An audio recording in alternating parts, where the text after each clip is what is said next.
The age of revolutions 1830 to 1848, 1830 से 1848 तक का समय आएगा।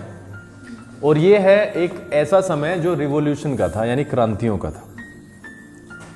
As conservative regimes tried to consolidate their power, liberalism and nationalism came to be increasingly associated with revolution in many regions of Europe, such as the Italian and the German states, the provinces of the Ottoman Empire, Ireland and Poland। देखो दो चीज़ें इसमें कहा है, जैसे जैसे conservative regimes जो शासन था उसने अपनी पावर को और मजबूत बनाना शुरू किया। कंसोलिडेट, मजबूत बनाना।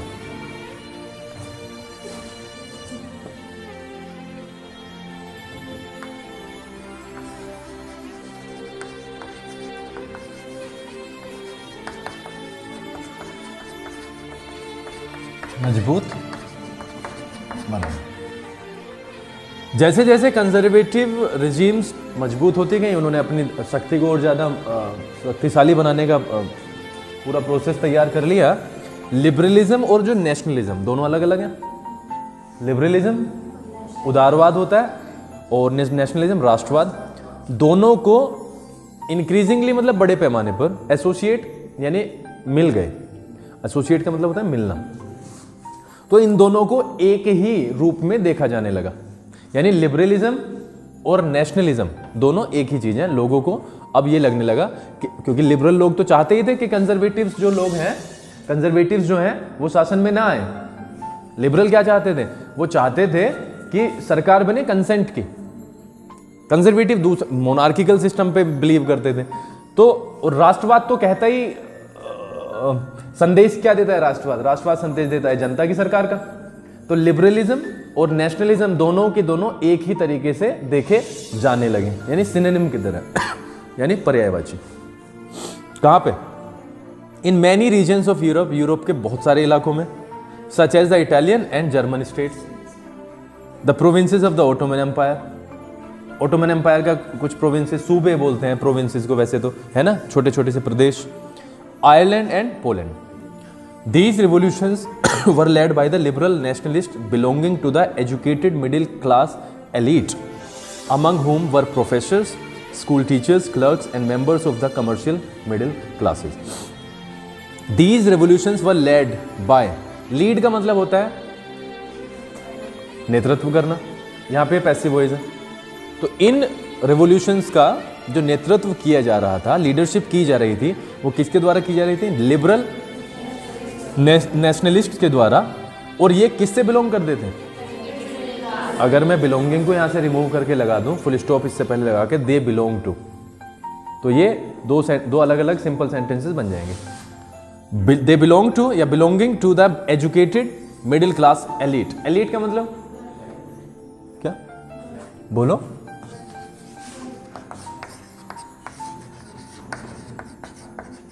कुलीन वर्ग ही होता है विशिष्ट वर्ग। उच्च क्या होता है? उच्च, ठीक है, उच्च वर्ग। और ये मिडिल क्लासेस से उच्च वर्ग के लोग थे, प्लस एजुकेटेड भी थे। अमंग हुम वर प्रोफेसर, जिनमें क्या थे? प्रोफेसर्स थे, स्कूल टीचर्स थे, क्लर्क्स थे, members of the commercial middle classes. Commercial मतलब जो व्यापार से रिलेट करता हो। द फर्स्ट अपहीवल, अपहीवल का मतलब होता है विद्रोह, यानी एक तरीके से कह सकते हैं हम इसे क्रांति, लिख लेना। उथल पुथल कह सकते हैं, मतलब जब चीजें ठीक चल रही हो लेकिन एकदम से कुछ इस तरीके की चीजें आए। अब ये ग्राउंड है, ग्राउंड में ऐसे कुछ होने लगे तो क्या है? वो अपहीवल है। तो अपहीवल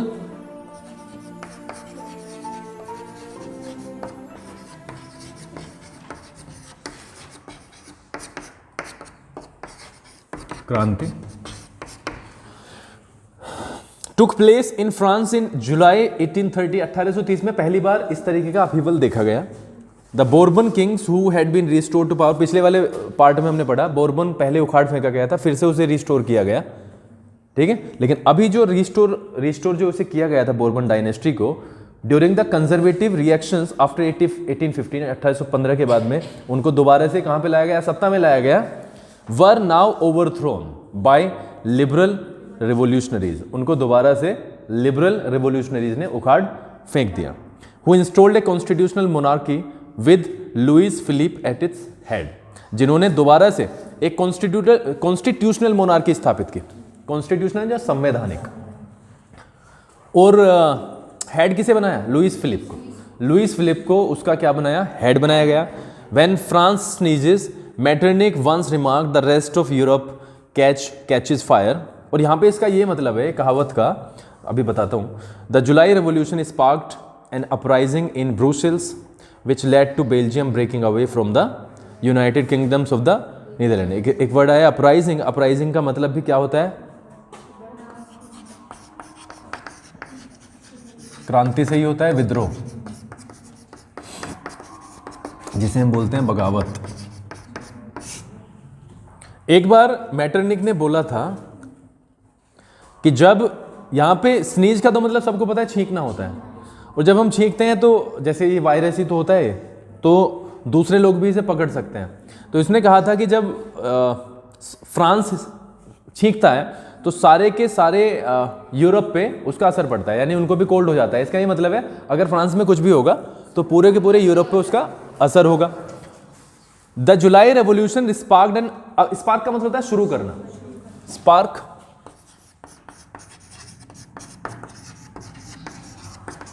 किसी भी चीज की शुरुआत करना, और स्पार्क से आप समझ गए होंगे तार करते हैं, स्पार्क इलेक्ट्रिसिटी के ना तार करते हैं, और उससे तो क्या हो सकता है, उससे आग भी लग सकती है, कुछ भी हो सकता है।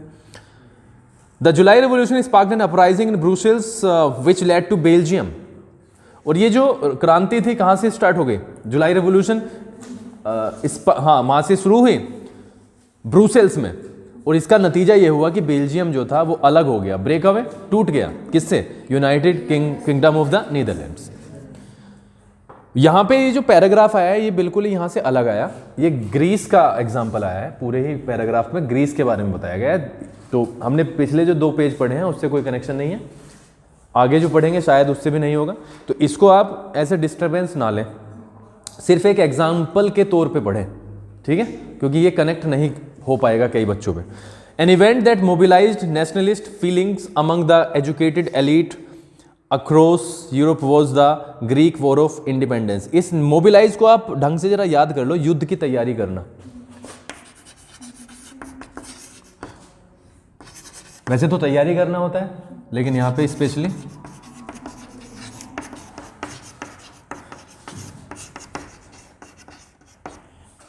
an event that mobilized nationalist feelings among the educated elite across Europe was the Greek War of Independence।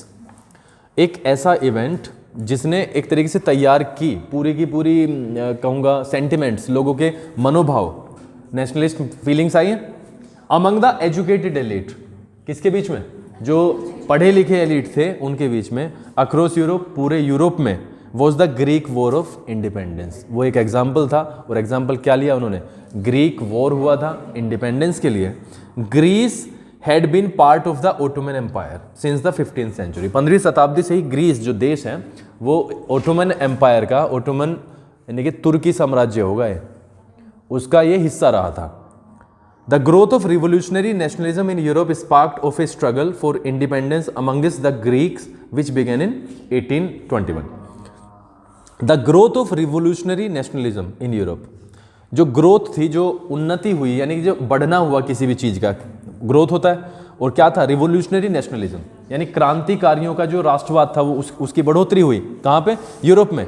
और इस चीज़ ने sparked of A struggle, spark of वही शुरू कर दिया स्ट्रगल फॉर इंडिपेंडेंस, आज़ादी के लिए, amongst the Greeks which began in 1821, 1821 में शुरू हो गया। Nationalists in Greece got support from the Greeks living in exile and also from many West Europeans who had sympathies for ancient Greek culture। 2-3 चीजें आई हैं, जरा ध्यान से समझें। और इन नेशनलिस्ट को, ग्रीस के जो नेशनलिस्ट थे उनको सपोर्ट मिला उन सारे ग्रीक से, उन सारे ग्रीस के लोगों से जो एग्जाइल में से, एग्जाइल निर्वासन होता है, समझ गए? मैंने कल कहा था देश देश से निकाल देना, देश से निकाल देना। उन्हें वहां से भी निर्वासन में जो रह रहे थे, जो देश से निकाल दिए गए थे लोग, उनसे भी सपोर्ट मिला।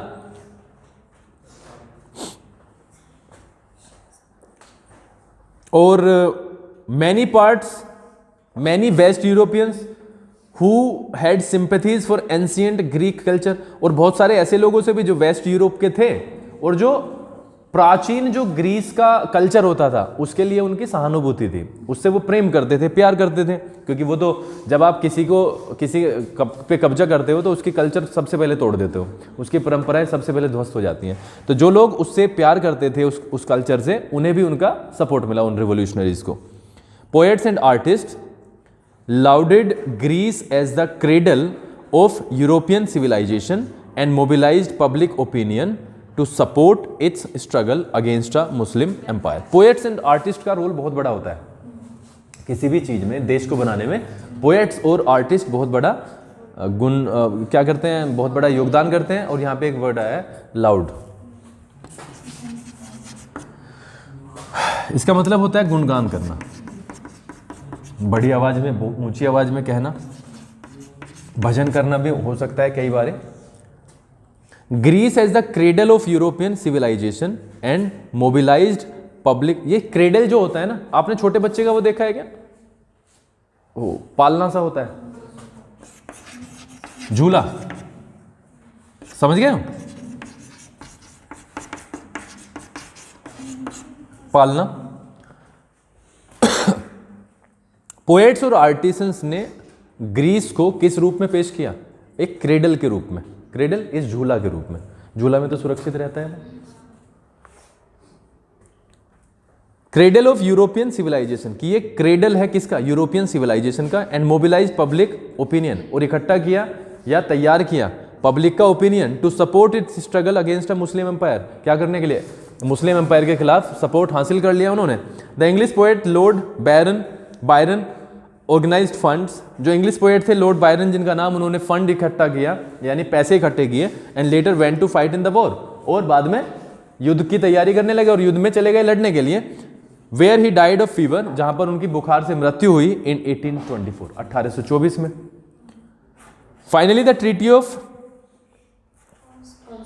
कॉन्स्टेंटिनोपल ऑफ 1832, कॉन्स्टेंटिनोपल की ट्रीटी ने 1832 में हुई। Recognized Greece as an independent nation. Recognize का मतलब मान्यता दे देना, एक तरीके से पहचानना होता है वैसे तो, लेकिन मान्यता उसे ही मिलती है जो पहचाना जाता है।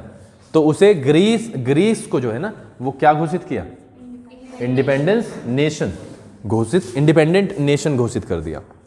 The romantic imagination and national feeling. Romantic का मतलब होता है रोमानीवाद होता है, जिसके बारे में मैं डिस्कस करूंगा, लेकिन क्योंकि मुझे भी उसके बारे में, हाँ, मैं यहाँ से इसको कनेक्ट करना चाहूँगा उपन्यास जो लिखे जाते हैं। उपन्यास जब हम कोई भी चीज़ को पढ़ते हैं तो उससे मैं यहाँ पे कनेक्ट करूँगा, और इसके बारे में अलग क्लास ले लेंगे, बिकॉज मुझे भी ज़्यादा जानकारी है नहीं तो यहाँ पे। लेकिन जैसे जैसे हम आगे बढ़ेंगे वैसे वैसे इसके बारे में थोड़ा सा हम और भी सीख सकते हैं। The development of nationalism did not come about only through Wars and territorial expansion. जो डेवलपमेंट हुआ नेशनलिज्म का, वो सिर्फ वॉर्स और टेरिटोरियल एक्सपेंशन से ही नहीं हुआ। उसका कारण जो नेशनलिज्म की भावना आई लोगों के अंदर, उसका कारण सिर्फ ये नहीं था कि युद्ध हुए या एक्सपेंशन हुआ सीमाओं का। Culture played an important role, बल्कि संस्कृति जो थी उसने बहुत बड़ा रोल प्ले किया in creating the idea of the nation. किसमें? नेशन को जो हम क्रिएट करते हैं, उसका जो आइडिया आया, उसमें कल्चर का बहुत बड़ा योगदान था, सिर्फ वॉर का नहीं था। इसमें क्या हो सकता है? Art and poetry, stories and music, help express and shape nationalist movement. इन सारों ने बहुत बड़ी मदद की। Let's look at romanticism and a cultural movement which sought to develop a particular form of nationalist sentiment. Romantic artists and poets generally criticize the glorification of reason and science. जो romantic artist थे वो हमेशा से उन लोगों के बड़ाई पर विश्वास नहीं करते थे। यानी जो लोग रीजन, यानी रीजन का मतलब होता है तर्क, और साइंस का मतलब होता है विज्ञान।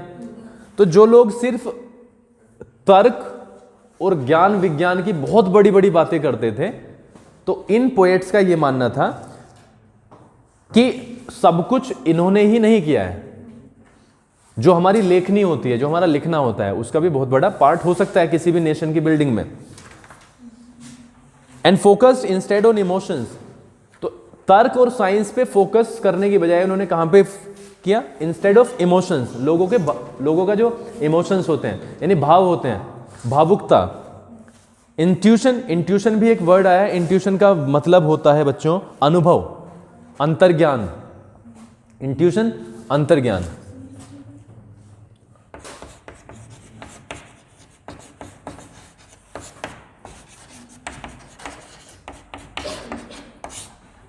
ठीक है। एंड मिस्टिकल फीलिंग्स, मिस्टिकल मतलब रहस्यमय। Their effort was to create a sense of a shared collective heritage, heritage विरासत।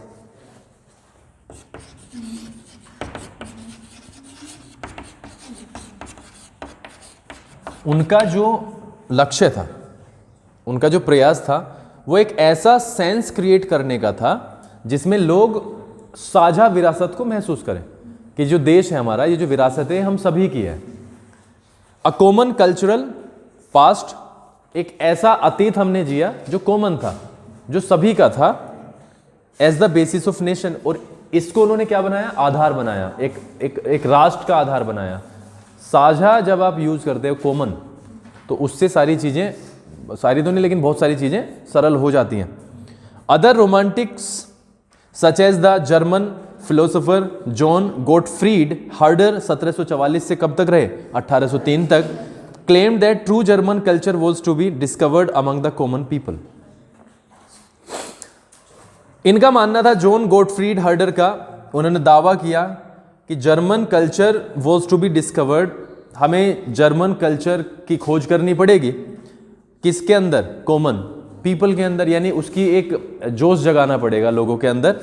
दास वोक, जिन्हें नाम दिया गया है, it was through folk songs, और ये संभव हो सकता था किसके द्वारा? Folk songs.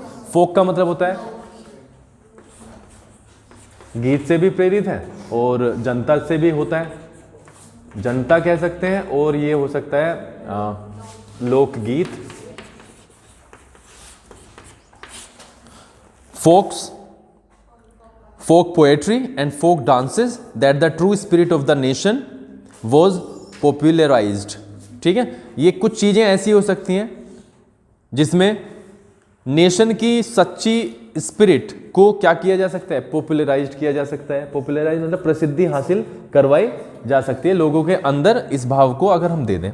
So collecting and recording these forms of folk culture was essential to project of nation building. और इसलिए उन्होंने ये तय कर लिया कि कलेक्ट करना और रिकॉर्ड करना, इन्हें ये बहुत बड़ा पार्ट है अगर हम किसी भी अपने देश को क्या करना चाहते हैं? बिल्ड करना चाहते हैं।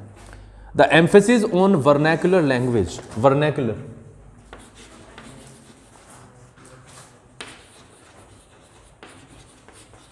वर्नैकुलर होता है मातृभाषा, वहां पे राष्ट्रीय हम बोल सकते हैं, और ये लोकल लैंग्वेज भी बोली जा सकती है जो प्रदेश की होती है, प्रांत की होती है। The emphasis on vernacular language, किस पर जोर? वर्नैकुलर लैंग्वेज पर जोर। And the collection of local folklore, और कलेक्शन उन सब का संगठन, यहाँ पे संगठन तो कहना गलत, कलेक्शन मतलब जो स्टोरेज होता है हमारे बैग में, जैसे कलेक्शन ही तो है तुम्हारे बुक्स में, तो इसका कलेक्शन, किसका कलेक्शन? फोकलोर का, वहीं के फोकलोर यानी कि लोकगीत। was not just to recover an ancient national spirit but also to carry the modern nationalist message to large audiences who were mostly illiterate। अब मैं यहाँ पे एक चीज देता हूँ, फोकलोर का मतलब होता है लोक साहित्य, पौराणिक बातें।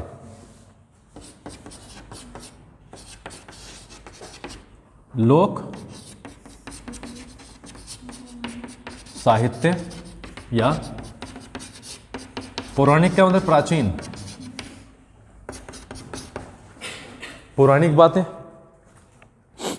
The emphasis on vernacular language and the collection of local folklore was not just to recover an ancient national spirit. इनका काम सिर्फ यही नहीं था कि हम लोगों के अंदर जो हमारी प्राचीन स्पिरिट है उसको जगाएं, जो हमारी प्राचीन कल्चर था, प्राचीन जो बातें थी, सिर्फ यही नहीं था कि हम इसके लोगों के अंदर सिर्फ इसको ही पैदा करें, बल्कि to carry the modern nationalist message, बल्कि इसका एक और मतलब था, एक और लक्ष्य था कि ये एक मॉडर्न नेशनलिस्ट मैसेज को कन्वे करेंगे, जो आधुनिक राष्ट्रवाद का संदेश है उसको ये लोगों के पास तक पहुंचाएंगे। लार्ज ऑडियंस का मतलब बहुत बड़ी मात्रा में जो सुनने वाले होते हैं, हु वर मोस्टली इलिटरेट, जिनमें ज्यादातर अनपढ़ ही थे।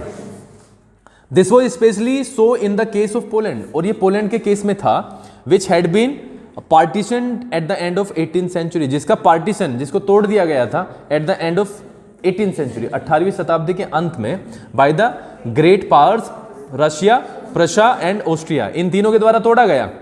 Even though Poland no longer existed as an independent territory, national feelings were kept alive through music and language. हालांकि पोलैंड अब स्वतंत्र देश नहीं रह गया था क्योंकि तोड़ दिया गया था उसे, लेकिन लोगों ने उनके लोगों के अंदर नेशनल जो फीलिंग्स थी ना, अपने नेशन के लिए प्यार, उसको हमेशा जीवित रखा, जगा कर रखा, किसके द्वारा? म्यूजिक एंड लैंग्वेज के द्वारा। Karol Kurpinski for example celebrated the national struggle through his operas and music. Opera तो देखा ही होगा आपने, वो पिक्चर में चलता है, तो वो होता है म्यूजिक के साथ में गीत, नाचते रहते हैं वो। और करोल करपिंस्की एग्जाम्पल के तौर पे लें तो उन्होंने नेशनल स्ट्रगल को सेलिब्रेट किया अपने ओपराज और म्यूजिक से। रनिंग फोक डांसेस चलाए, लाइक द पोलोनेज, ये एक तरीके का डांस है, एंड मुजारका, ये भी एक तरीके का डांस ही है। इनटू नेशनलिस्ट सिंबल, यानी कि नेशनलिस्ट सिंबल बन गए, यानी सिंबल का मतलब क्या होता है? प्रतीक। ये राष्ट्र प्रतीक बन गए इनके dance. Language to played an important role in developing nationalist sentiments, और लैंग्वेज ने भी बहुत बड़ा रोल प्ले किया लोगों की भावुकता को इकट्ठा करने के लिए। After Russian occupation, Polish language was forced out of schools. जब रशिया का वहां पर अधिकार हो गया तो पोलिश लैंग्वेज को जबरदस्ती स्कूल से बैन कर दिया गया, यानी बाहर निकाल दिया गया। And the Russian language was imposed everywhere. Impose, थोप देना, लाद देना, और पोलिश लैंग्वेज को निकाला गया और रशिया की लैंग्वेज, रशियन को, उसको लाद दिया गया सब जगह। इन 1831 N armed rebellion against Russian rule took place. Armed rebellion, सशस्त्र, यानी कि जो शस्त्र से बिल्कुल लैस हो। 1831 में रेबेलियन, विद्रोही, जो क्रांतिकारी कह सकते हैं हम इन्हें, उन्होंने आर्म्ड रेबेलियन, विद्रोह होता है वैसे, है ना, रेबेलियन विद्रोह है ना, हाँ रेबेल होता है वो तो विद्रोही, तो रेबेलियन विद्रोह, एक पूरा शस्त्र से सहित एक विद्रोह ने टुक प्लेस, यानी कि वो हुआ किसके खिलाफ? Against Russian rule, which was ultimately crossed, लेकिन जिसको Following this, many members of the clergy in Poland began to use language as a weapon of national resistance. और इसके बाद में बहुत सारे मेंबर्स, क्लर्जी कुलीन वर्ग होता है, उच्च वर्ग होता है, उन्होंने अपनी लैंग्वेज को यूज करना शुरू किया एक हथियार के रूप में हर जगह। रेजिस्टेंस मतलब प्रतिरोध, या हम अवरोध कह सकते हैं, रोकने की क्षमता होती है, ठीक है, और ये होता है प्रतिबंध, प्रतिरोध, रोकना, ठीक है। Polish was use for church gatherings, Polish use की जाती थी जब चर्च में लोग होते थे। एंड ऑल रिलीजियस इंस्ट्रक्शन, सारे रिलीजियस इंस्ट्रक्शन के लिए। एज ए रिजल्ट, और इसके परिणाम स्वरूप, a large number of priest and bishops were put in jail. बहुत सारे बिशप्स को, बहुत सारे प्रीस्ट को जेल में डाला गया। और send to Siberia by the Russian authorities, और रशियन ऑथोरिटीज के द्वारा या तो उन्हें साइबेरिया में भेज दिया गया। As punishment for their refusal to preach in Russian, उनको सजा मिली कि उन्होंने रशियन लैंग्वेज में उपदेश देने से मना कर दिया। The use of Polish came to be seen as a symbol of the struggle against Russian dominance, और जो लोग पोलिश लैंग्वेज को यूज करते थे वो प्रतीक बन गई, यानी पोलिश लैंग्वेज प्रतीक बन गई, सिंबल बन गई किसका? स्ट्रगल का। किसके खिलाफ स्ट्रगल? रशियन आधिपत्य, रशियन डोमिनेंस के खिलाफ जो स्ट्रगल था उसके खिलाफ एक प्रतीक बन गई।